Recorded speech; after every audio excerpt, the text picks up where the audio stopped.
Mes chers amis du futur, bienvenue dans un nouvel épisode palpitant de la perspective du voyageur temporel. Je viens des années 1950, une époque d'après-guerre où chaque foyer rêvait de modernité et de confort. Le contraste avec votre monde connecté est fascinant.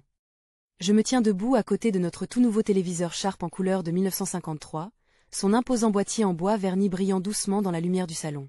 Ne vous attardez pas trop sur le décor qui m'entoure, notre demeure mélange avec audace ancien et modernité, un choix peu conventionnel pour l'époque. Cette merveille technologique qu'est le Sharp représente pour ma famille le summum du progrès. Je me souviens encore de leur émerveillement devant ces images colorées qui semblaient magiques. Vos écrans plats ultra fins nous auraient semblé sortir d'un film de science-fiction. Notre téléphone, le modèle 500 de Western Electric de Bell System, transformait nos vies quotidiennes. Ce massif appareil noir était installé sur une petite table dans le couloir. Je me souviens encore des standardistes de Bell qui nous connectaient manuellement pour les appels longue distance.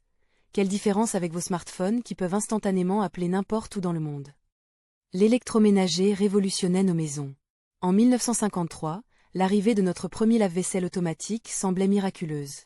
Les voisines venaient admirer cet appareil qui promettait de nous libérer des corvées ménagères. Dans notre garage, la rutilante Chevrolet Corvette 1953 représentait le summum du progrès et du style moderne, point une révolution énergétique se préparait également.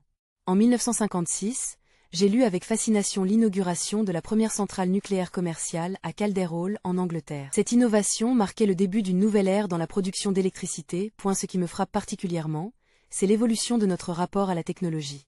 Dans les années 1950, nous voyons les innovations comme des symboles de progrès. Aujourd'hui, elles sont devenues une extension naturelle de l'être humain. Rejoignez-moi la prochaine fois alors que nous continuons notre voyage à travers l'histoire, explorant plus d'inventions incroyables et les histoires derrière elles. D'ici là, restez curieux et continuez à innover.